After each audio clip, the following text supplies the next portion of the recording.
About commitment and more specifically, follow through.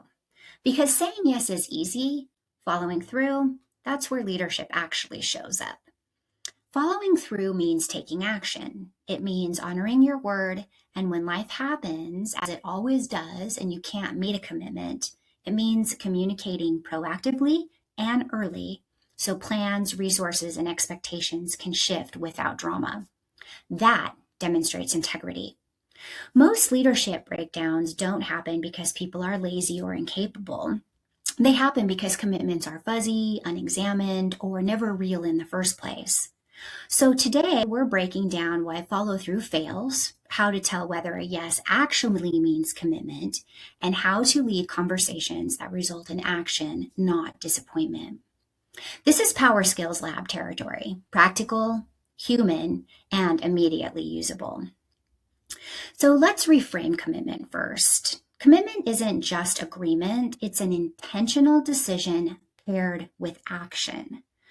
Real commitment includes understanding what's being asked, assessing capacity honestly, aligning resources and timing, and following through or renegotiating early. Follow through is simply the visible proof of that commitment. When leaders talk about accountability failures, what they're often dealing with is actually commitment failures upstream. Someone said yes, but they didn't really mean yes.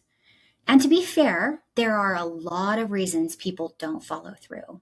Sometimes they genuinely forget. Sometimes priorities shift. And sometimes the yes was rooted in deeper issues, fear, ego, conflict avoidance, or the desire to look capable. This is where language matters. A yes is not a guarantee of commitment. It's a signal that needs to be clarified. Strong leaders don't assume follow through, they design for it through better communication. In leadership, commitment is currency. When follow through is inconsistent, everything downstream suffers. Projects stall, trust erodes, leaders overfunction to compensate, and teams start managing uncertainty instead of executing. When this happens, leaders start carrying the emotional and operational weight that should have been shared. This is where freedom fuel and freedom engine intersect. On the fuel side, commitment requires self-awareness and honesty, knowing your limits, naming your needs, being willing to say no or not yet. On the engine side, follow through requires structure, clear ownership, clear timing, clear communication loops. When either side is missing, leaders feel like they're pushing rope, and over time, a pattern emerges. The most reliable people get overloaded. The least reliable people keep saying yes, and resentment quietly builds. Commitment clarity isn't about controlling people. It's about creating conditions where integrity is the default, not the exception. This is where I want to introduce a powerful framework popularized by Chris Voss, former FBI hostage negotiator in Never Split the Difference, one of his best-selling books.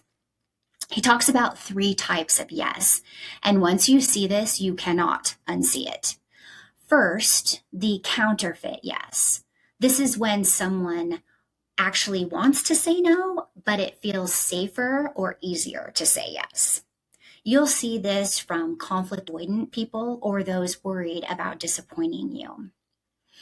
Second, the confirmation yes. This is a reflexive yes. It sounds agreeable, but there's no real intention behind it. No planning, no ownership, no action. And third, the commitment yes. This is the only yes that matters. It leads to action. It includes clarity around timing, ownership, and effort. And here's the sticking point. Most leaders don't verify which yes they're getting. They hear agreement and assume commitment when they're surprised when nothing happens. A few questions to consider when evaluating a yes. Does this person operate from a fixed or growth mindset? A fixed mindset is more likely to shut down or disengage when things get hard. Do you understand their conflict style? Conflict avoiders are more likely to offer counterfeit yeses. Do they feel safe when saying no or renegotiating the ask? That's determined by trust. Did they ask thoughtful questions before agreeing?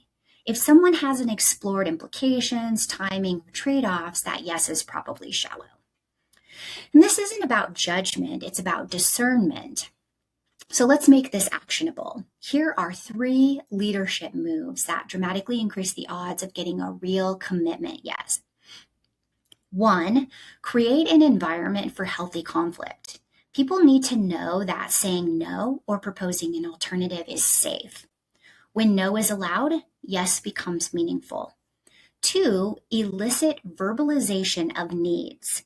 Ask them to say out loud what they need in order to commit and follow through. Time, support, clarity, resources.